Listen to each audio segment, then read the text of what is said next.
अस्सलाम वालेकुम। ओके जी, स्टैटिस्टिक्स में हम डायग्राम्स कंप्लीट कर चुके हैं except one diagram and that is scatter diagram या स्कैटर ग्राफ। बहुत इजी डायग्राम है या इजी आप कह सकते हैं कि एक ग्राफ होगा। सो इसको आज हम देखते हैं।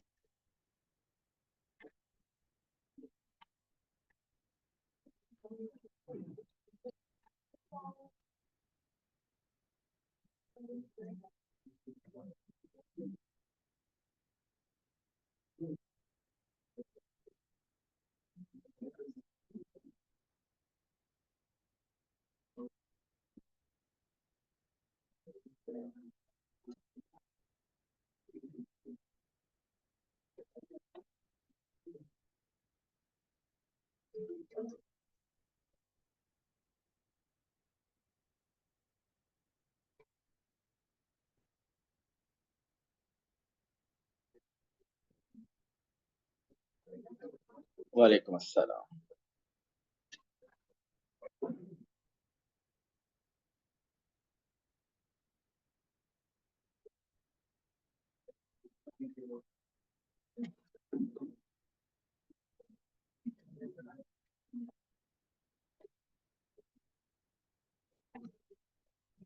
ओके जी, स्कैटर ग्राफ्स को हम देखते हैं कि ये किस तरह के ग्राफ्स होते हैं। इसमें कोई डायग्राम नहीं बनती, बेसिकली सिर्फ आपको पॉइंट्स प्लॉट करने होते हैं तो डायग्राम कंप्लीट हो जाती है।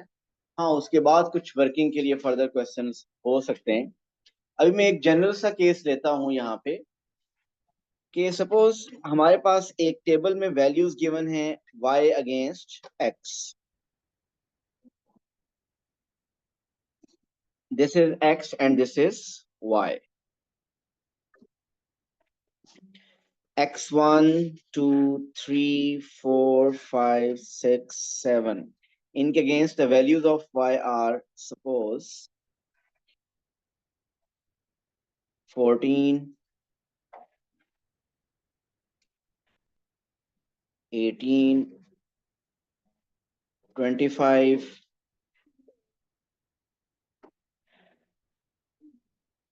24 31 33 and 38।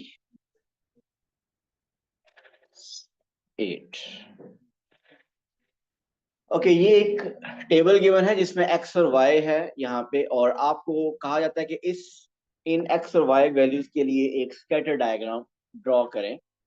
सो स्कैटर डायग्राम भी ग्राफ पेपर पे ड्रॉ होती है।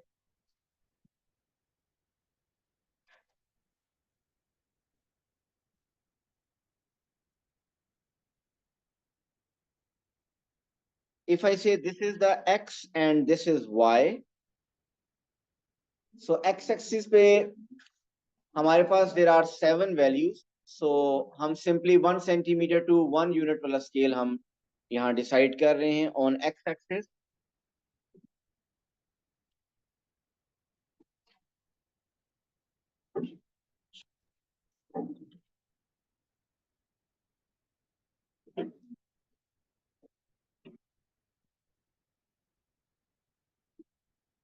जी, what should be the scale on Y axis?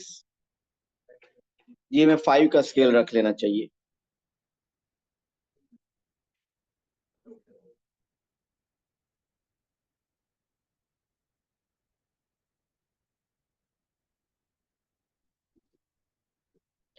So 5 10 15 20 25 30, 35 and 40।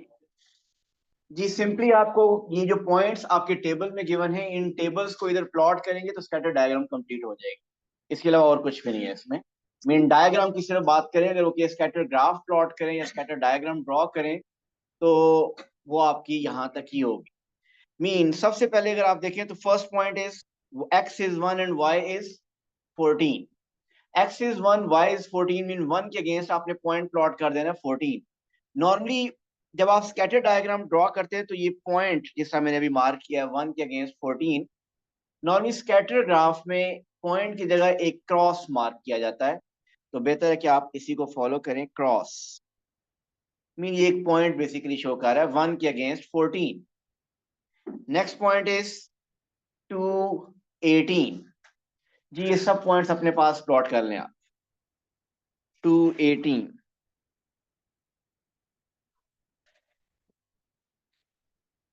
325,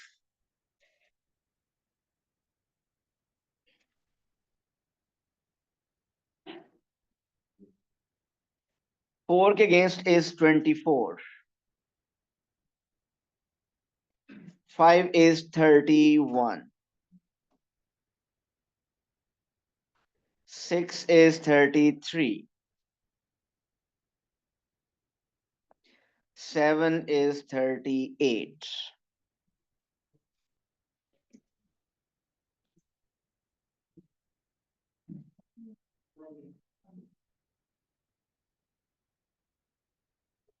तो जो आपके पास टेबल में वैल्यूज गिवन थी एक्स और वाई के लिए, वो आपने सिंपली उनको प्लॉट कर लिया और उनको एक क्रॉस से मार्क कर लिया।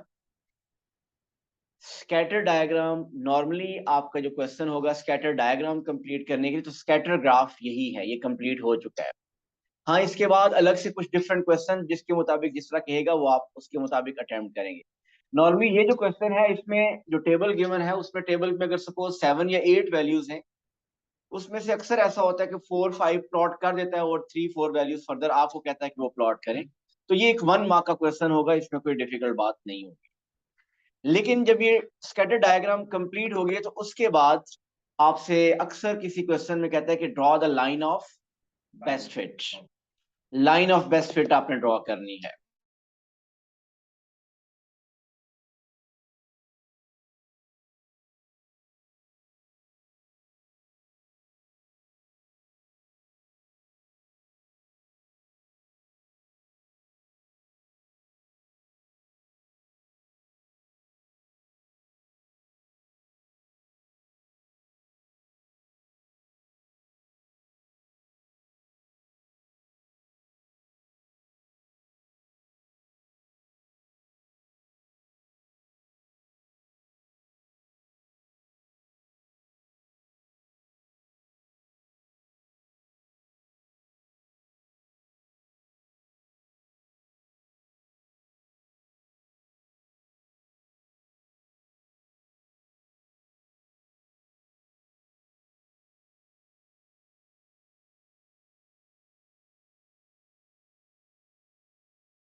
Sorry, there was a power breakdown, so we are starting soon, inshallah.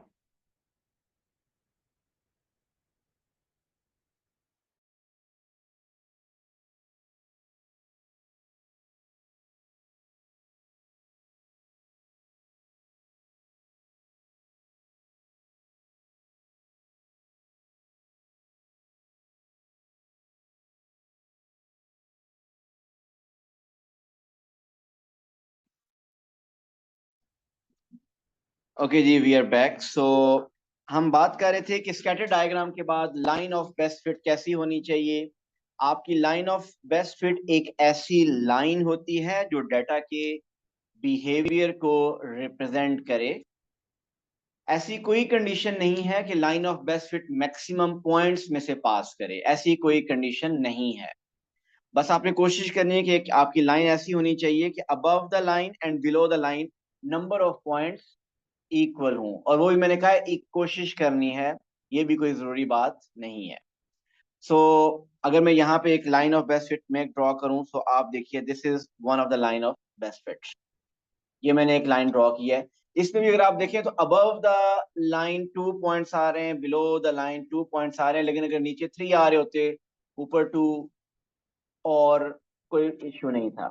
मेरी लाइन बाई चांस 1 2 3 3 पॉइंट्स में से पास कर रही है।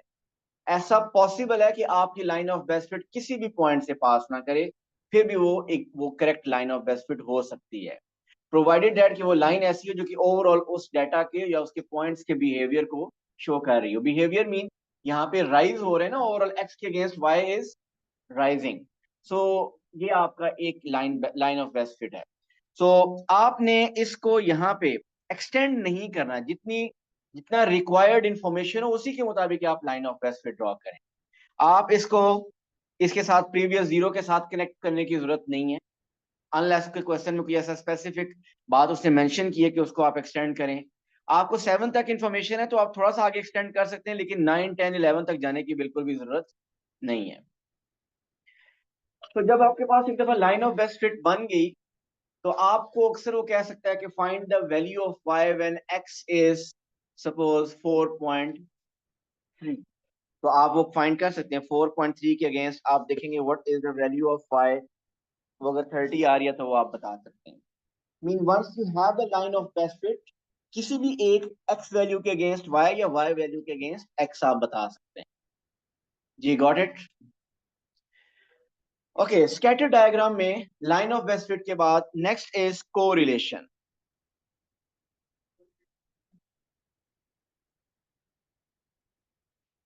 There are 3 types of correlation. जी, एक होता है number 1 is positive correlation. Mean अगर आपके पास एक ऐसी डायग्राम आ रही हो जिसको आप ज्वाइन करें, जो भी हमारी बनी थी, और line of best fit draw करें, तो एक पॉसिबिलिटी है कि ये बन रही हो। दूसरा केस, आपकी लाइन ऑफ बेस्ट फिट में पॉइंट्स कुछ ऐसे हों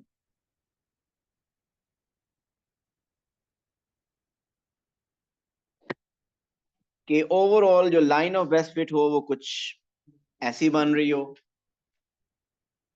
और फिर ऐसा भी हो सकता है कि आपके पॉइंट्स कुछ ऐसे स्कैटर्ड हों कि आप इसमें लाइन ऑफ बेस्ट फिट का ट्रेंड बता ही ना सकें कि ये राइज कर रहा है या फॉल कर रहा है। सो ये 3 टाइप्स हैं। ये जो फर्स्ट टाइप ऑफ कोरिलेशन है, इसमें मोहम्मद लाइन राइज कर रही है, इसका ग्रेडियंट क्या होगा? पॉजिटिव। इस कोरिलेशन को क्या कहते हैं? Positive correlation. This is positive correlation. जिसमें लाइन फॉल कर रही हो उसका ग्रेडियंट होता है नेगेटिव। जी, इस कोरिलेशन को क्या कहते हैं हम? Negative correlation. जलाल, जब टेस्ट होगा तो फिर आप मुझसे पूछेंगे चीजें ये, और अभी आपका फोकस ही नहीं है। सो अगर line of best fit fall कर रही हो तो इसको हम कहते हैं नेगेटिव कोरिलेशन। ये जो लास्ट लाइन है, क्या इसमें कोई हम line of best fit draw कर सकते हैं? नो। इसमें डेटा का बिल्कुल आइडिया नहीं हो रहा कि लाइन ओवरऑल डेटा राइज कर रहा है एक्स के कॉरेस्पॉन्डिंग या फॉल कर रहा है। तो ऐसे डेटा के जो कोरिलेशन है वो क्या होता है जी, क्या होता है? इसको नो कोरिलेशन भी कहते हैं, जीरो कोरिलेशन भी कहा जाता है।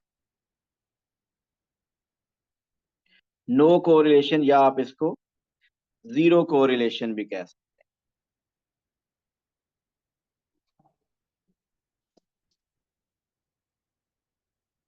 जी, ये बात क्लियर है? क्या पॉजिटिव कोरिलेशन वाले जो पॉइंट्स हैं और नेगेटिव कोरिलेशन वाले पॉइंट्स हैं, क्या वो लाइन ऑफ बेस्ट फिट को स्ट्रिक्टली फॉलो करते हैं वो पॉइंट्स? स्ट्रिक्टली फॉलो नहीं करते। स्ट्रिक्टली फॉलो करने का क्या मतलब है? स्ट्रिक्टली फॉलो करने का मतलब ये है कि बिल्कुल जो सारे पॉइंट्स आए वो उस लाइन के ऊपर आ जाएं, mean exactly all the points are lying on that line. So ये इसका मतलब कि वो सब पॉइंट किसी स्ट्रेट लाइन को स्ट्रिक्टली फॉलो कर रहे हैं। ग्रेडियंट जीरो हॉरिजॉन्टल, आपकी इसका मतलब लाइन ऑफ बेस्ट फिट, आप उसमें नो कोरिलेशन होगा, इसका मतलब एक्स के कोरेस्पॉन्डिंग वाई चेंज नहीं हो रहा ना। आप तो ये बिहेवियर जो बता रहे हो, तो पॉजिटिव कोरिलेशन का मतलब ये है कि आप एक्स के corresponding Y is also increasing, और negative correlation mean X is increasing but Y is not decreasing. और तीसरा केस आपके पास ये तो एक है, कभी इंक्रीज कर रहा है कभी डिक्रीज कर रहा है। आपने वो कहा कि जिसमें एक्स इंक्रीज हो रहा हो लेकिन वाई में कोई चेंज ना हो, वो आप कह रहे हैं। तो उसमें भी अगर देखा जाए तो आप कह सकते हैं कि देयर इज नो रिलेशन। इसमें कोरिलेशन वैसे नहीं पूछेगा, अगर नो कोरिलेशन पूछे तो आप कह सकते हैं कि देयर इज नो कोरिलेशन या जीरो कोरिलेशन, क्योंकि ग्रेडियंट उसका जीरो होता है ना हॉरिजॉन्टल लाइन का। सो बट आप ये भी वर्ड्स में अगर डिस्क्राइब करना हो तो आप कह सकते हैं कि with respect to X Y is constant, Y still constant चलता हो रहा है, एक्स इंक्रीज करता हो जाएगा लेकिन वाई की वैल्यू थ्रू आउट 10 रहेगी। ओके, आई वाज सेइंग कि ये जो पॉइंट्स हैं इस लाइन के ऊपर, ये सब पॉइंट्स स्ट्रिक्टली फॉलो कर रहे हैं इस लाइन को, ऐसे ही है। तो नॉर्मली जो हम बनाते हैं स्कैटर डायग्राम, वो क्योंकि स्कैटर्ड सी होती है, उसमें जरूरी नहीं है कि हर पॉइंट स्ट्रिक्टली फॉलो करे। आप इस प्रीवियस को देख लें तो कोई भी पॉइंट इस लाइन के ऊपर अगर देखा जाए तो ये सब पॉइंट्स इस लाइन को स्ट्रिक्टली फॉलो नहीं कर रहे। कुछ एनोमलस पॉइंट्स भी होते हैं। मीन अगर मैं इसी की तरफ बात करूं तो हो सकता है कि ओवरऑल बिहेवियर यूं चल रहा था, अब ये भी एक स्कैटर डायग्राम है, सारे पॉइंट्स मैंने ऐड कर दिए। ओवरऑल क्या हो रहा है यहाँ पे, एक्स की कोरेस्पॉन्डिंग वाई इज इंक्रीजिंग। अब एक पॉइंट अगर यहां पे आ गया तो ये एक इस एक पॉइंट का बिहेवियर डिफरेंट है, एनोमलस बिहेवियर है इसका। तो बट इस एक पॉइंट की वजह से आपकी जो लाइन ऑफ बेस्ट फिट है वो चेंज नहीं होगी, वो वही रहेगी। और कोरिलेशन भी आपका वही रहेगा, positive correlation. So positive correlation कब होगा, जब आप बेसिकली उसमें आप एक जनरल बिहेवियर आप बता रहे होते हो। फॉर एग्जाम्पल एक केस लेता हूं रियल लाइफ से, कि अगर आपके पास एक्स एक्सिस पे हो number of hours students studying, और उसके अगेंस्ट उनके मार्क्स की परसेंटेज हो, जी बताइए इसमें जो कोरिलेशन होगा वो क्या होगा? इंक्रीजिंग होगा। मीन जो जितने नंबर ऑफ आवर ज्यादा पढ़ रहा होगा उसकी उतनी परसेंटेज ज्यादा ही आ रही होगी। ये जनरल बिहेवियर है। तो इसका अगर जब कोरिलेशन आप इसकी जब आप line of best fit draw करेंगे, तो अगर number of hours of studying increase हो रहे हैं तो परसेंटेज इन मार्क्स भी इंक्रीज हो रही है। ये जनरल बिहेवियर ऐसा है। और मीन ओवरऑल अगर आप देखेंगे तो आपकी line of best fit in points के लिए कुछ ऐसी होगी। लेकिन कुछ केसेस ऐसे भी होते हैं, इसको जरा देखें। अब ये क्या शो कर रहा है? मीन कम आवर्स पढ़ रहे हैं और परसेंटेज फिर भी ज्यादा हो रही है। कुछ होते हैं ना क्लास में ऐसे स्टूडेंट्स जो नहीं, हमारे में भी कुछ होते हैं जो कि पढ़ते ही नहीं है और उनका ग्रेड आ जाता है और आगे आगे पीछे रहकर देखते ही रह जाते हैं। और कुछ ऐसे होते हैं जो पढ़ पढ़ के, वो भी हैं जो पढ़ पढ़ के भी उनका ग्रेड नहीं आता। मीन एनोमलस बिहेवियर एक होता है, लेकिन उस एक की वजह से जनरल बिहेवियर डिस्टर्ब नहीं होगा।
ओके जी, बताइए।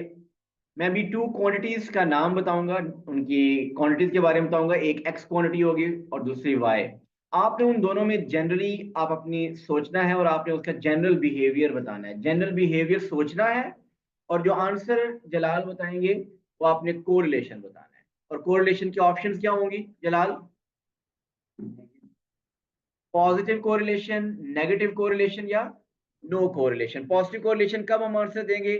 जब अगर एक क्वांटिटी इंक्रीज हो तो दूसरी भी इंक्रीज करे, तो वो पॉजिटिव कोरिलेशन होगा। अगर एक क्वांटिटी इंक्रीज करे दूसरी क्वांटिटी डिक्रीज करे, तो ये नेगेटिव कोरिलेशन होगा। और अगर उनमें कोई आपस में रिलेशन ना बन रहा हो, कभी इंक्रीज हो कभी डिक्रीज, तो आप उसको नो कोरिलेशन कहते हैं। लेकिन याद रखिए, स्पेसिफिक किसी एक केस को जहन में रख के आंसर नहीं करना, जनरल बिहेवियर आपने बताना है। जैसा मैंने अभी एक बात की थी, यहाँ पे टू क्वांटिटीज मैंने मेंशन की थी कि number of hours a student study per day and their percentage in marks percentage in exam. तो इसमें कोरिलेशन क्या था? That was positive correlation. Okay, next is,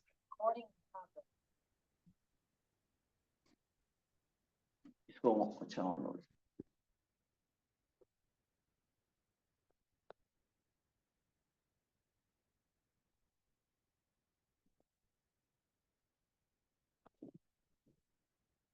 okay ji, next is, अगर मैं कहूं कि height of a student, height of a player या height of a sir आपकी स्टूडेंट। स्क्रीन ही शो हो रही। स्क्रीन पे वैसे लिखा हुआ कुछ नहीं है, लेकिन आप शो मेरा ख्याल है हो रही होगी अब। जी सर अब हो रही है। ओके, मैं स्क्रीन पे भी कुछ नहीं लिख रहा। जी सुनिएगा, मैं क्वांटिटीज बता रहा हूं। एक क्वांटिटी है एक्स एक्सिस पे, suppose height, height of a player या height of a person, height of a student. और बास्केटबॉल मैच में नंबर ऑफ बास्केट्स, मीन जो बास्केट करते हैं उसको बास्केट कहते हैं या गोल्स कहते हैं? उसको गोल्स तो नहीं कहते, बास्केट से कहते हैं। नंबर ऑफ बास्केट्स, ये कोई है relation? Height of a player, मैं फिर कहूंगा कि जनरल बिहेवियर बताना है, किसी स्पेसिफिक केस को ध्यान में मत रख के बताइएगा आंसर। किसी की हाइट जब ज्यादा होती है, तो इसका मतलब उसकी वो नंबर ऑफ बास्केट के होने के चांसेस ज्यादा होते हैं बास्केटबॉल मैच में। अगेन, जनरल बिहेवियर, ऐसा हो सकता है कि हाइट ज्यादा होने के बाद भी बास्केटबॉल बेचारे से ना हो। ऐसा भी पॉसिबल है कि हाइट जिसकी कम भी हो, वो बास्केटबॉल का प्लेयर बहुत अच्छा हो। और वो फिर केसेस क्या होंगे?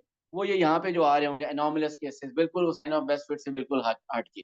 तो इसमें कोरिलेशन क्या होगा? It will be positive correlation.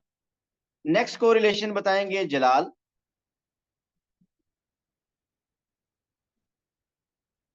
Wait of a student and his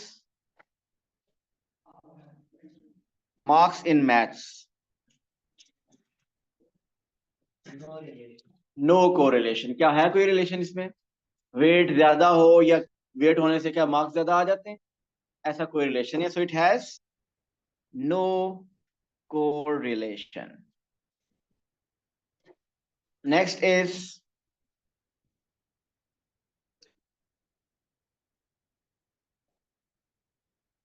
temperature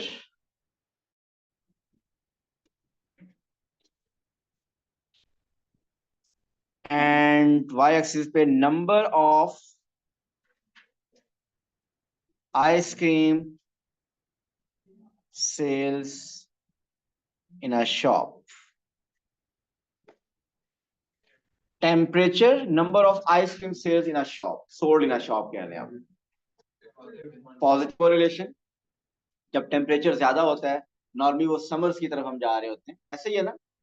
और जब समर्स की तरफ जाए तो नॉर्मली आइसक्रीम का ट्रेंड ज्यादा बढ़ जाता है, लोग ज्यादा आइसक्रीम खाते हैं। लेकिन ये एक अलग बात है। अगेन, फिर मैं कहूंगा कि कुछ लोगों को सर्दियों में ज्यादा अच्छी लगती है, वो फिर एनॉमलस, वो डिफरेंट केसेस हो जा सकते हैं। बट जनरल बिहेवियर क्या है कि टेम्परेचर जब बढ़ता है तो आइसक्रीम सेल किसी भी आइसक्रीम शॉप पे इंक्रीज हो जाती है। सो ये भी कोरिलेशन क्या होगा? That will be positive correlation. चलें जी, कुछ पास पेपर के क्वेश्चंस को देखते हैं।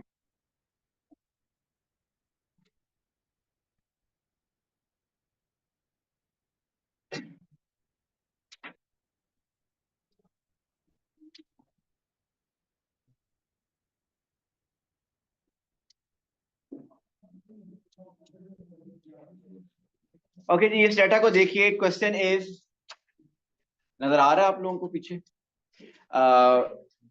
जरा वो लाइट वो वाली ऑफ चाहिए, तो पहले ऑफ है लाइट की वजह से। वो वैसे ऑफ करेंगे तो? अच्छा यस, ये तो खुद ऑफ है। ये भी इनमें से कोई एक ऑफ कर दें और। अच्छा अच्छा, अभी आप लोगों को लिखना है ही नहीं। चलिए जी, ये क्वेश्चन है, the value of cars used car garage are recorded below. The scatter graph shows this information. Mean ये बेसिकली एक्स एक्सिस पे जलाल सिर्फ नहीं सुन रहा, बाकी सब सुन रहे, बार बार हालांकि मैं नाम ले रहा हूँ जलाल का, और जब देखता हूँ जलाल उनके साथ बातें कर रहा होता है और उनको आता है। कुछ भी नहीं करनी बात, मैं जब देखता हूँ आप उनकी तरफ देख के हंस रहे होते हो। ऐसा स्कैटर डायग्राम में क्या है यहाँ पे जिससे देख के हंसी निकल रही है? अच्छा, नेगेटिव कोरिलेशन को देख के हंसी निकल रही है। ओके जी, यहाँ पे ये एक्स एक्सिस पे नंबर ऑफ ईयर्स किसी कार को यूज हुए हुए, मीन को ये कार 1 ईयर यूज हो चुकी है, 2 ईयर यूज, और उसकी वाई एक्सिस पे उसकी वर्थ है, उसकी वैल्यू है, उसकी प्राइस आप कह सकते हैं। तो आपको अगर कहा जाए इसकी line of best fit draw करना, तो क्या आप ड्रॉ कर सकेंगे? जी देखिएगा, मैं ड्रॉ करने लगा इसकी लाइन ऑफ बेस्ट फिट। क्या कुछ ऐसी लाइन ऑफ बेस्ट फिट ठीक है? So this is the line of best fit. Overall trend आपको क्या पता चल रहा है कि जितनी कार्स, मीन उसकी मैन्युफैक्चरिंग डेट टाइम ज्यादा हो चुका होगा या उसकी ज्यादा हो गई होगी, तो उसकी वर्थ क्या होती जाएगी? कम होती जाएगी, और यही ट्रेंड होता है। आप बताइए जी। जी किसी भी पॉइंट से नहीं, जो आपका स्टार्ट, हाँ पॉइंट कहीं से भी, लेकिन आपने जो स्टार्टिंग पॉइंट है वो आपकी स्कैटर डायग्राम से पीछे या आगे नहीं होना चाहिए। अब आप देखिए ना, यहाँ पे अगर आप एक्सटेंड कर देते हैं यहाँ पे इसको, मैं ये चाहता हूँ कि जितनी इंफॉर्मेशन गिवन उतना ही आप एक्सटेंड करें। लेकिन अगर आप इसमें से कोई एक्सटेंड करते हैं, मुझे ये बताइए, अगर मैं इसको फर्दर लेके जाऊं, यहाँ पे सपोज 10 है, यहाँ पे 11 है, आपने जब इस एक्सटेंड कर दी, इस 11 ईयर अगर कोई कार यूज हो चुकी है तो उसकी वर्थ कितनी शो हो रही है? क्या ऐसा पॉसिबल है कि बिल्कुल जीरो हो जाए? वो हो सकता है कि वो स्केल के हिसाब से बिक तो जाएगी ना कुछ तो बिकेगी ना। ऐसा तो नहीं होगा कि $0 हो जाएगी। सो वो आपको फिर भी उसके व्हील उतार के अलियान सेल कर देगा, जो $2-4 आगे आगे, लेकिन जीरो तो नहीं होगी ना। तो आप वो एक्सटेंशन मत करें जिसका कोई मीनिंग ही ना निकले। तो आपको जितनी इंफॉर्मेशन गिवन है, आप उतनी ही line of best fit draw करें। मीन आपको 1 से गिवन है तो 1 से थोड़ा सा आगे एक्सटेंड कर सकते हैं, 9 तक गिवन है तो 9 से थोड़ा सा एक्सटेंड कर सकते हैं, बट उससे ज्यादा जब तक क्वेश्चन में मेंशन ना करे आपने नहीं कर।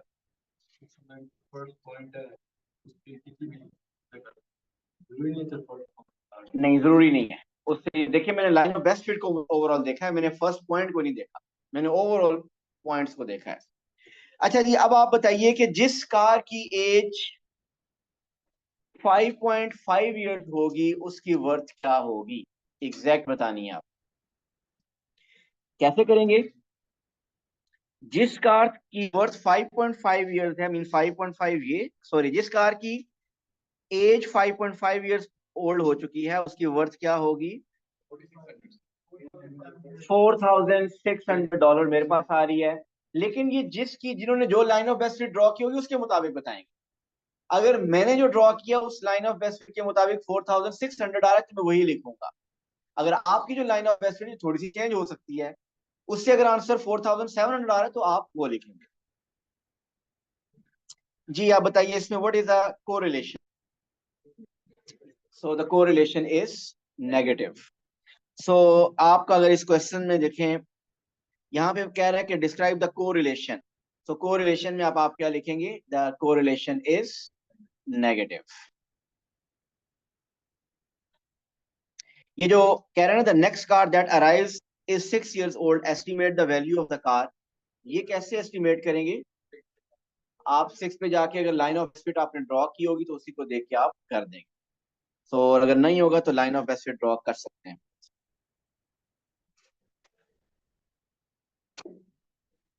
ओके जी, नेक्स्ट क्वेश्चन में देखें। इसमें एक्स एक्सिस पे क्या है? Time spent revising in hours. X axis पे टाइम है जो कि स्पेंड किया आपने ऑन रिवीजन, और सेकंड वाई एक्सिस पे टेस्ट में रिजल्ट।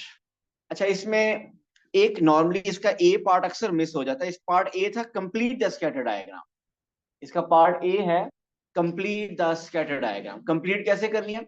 आप देखेंगे टेबल में कुछ वैल्यूज ऐसी हैं जो कि प्लॉट हो चुकी होंगी।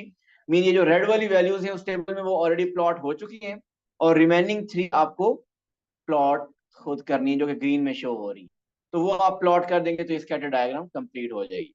और मैं अभी वो प्लॉट नहीं कर रहा, वो कोई इशू नहीं है। सेकंड पार्ट है इसका, describe the relationship shown in the scatter diagram. अच्छा, इसका आंसर क्या लिखेंगे? पॉजिटिव। अच्छा, उसने कोरिलेशन नहीं पूछा,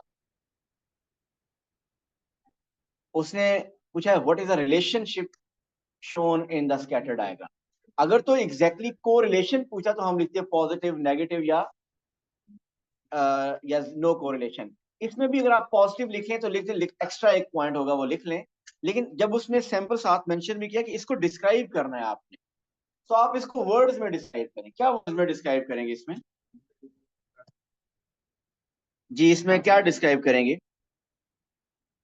सो more time, so better the test score. So अगर आपका time spent on revision is more, so it means it will leads to more test scores in percentage, more test percentage. तो ये words में एक statement भी लिख सकते हैं, क्योंकि इसमें वर्ड्स आर डिस्क्राइब एक, और उसने कोरिलेशन का नाम नहीं लिया। तो आप ये वर्ड्स में डिस्क्राइब भी करते हैं, साथ अगर आप लिखना चाहते हैं पॉजिटिव कोरिलेशन तो भी लिख सकते हैं, किसी भी तरीके से लिख सकते हैं, वो जस्टिफाई होनी चाहिए बस। नहीं, तौबा करनी है, ये बिल्कुल गलत हो।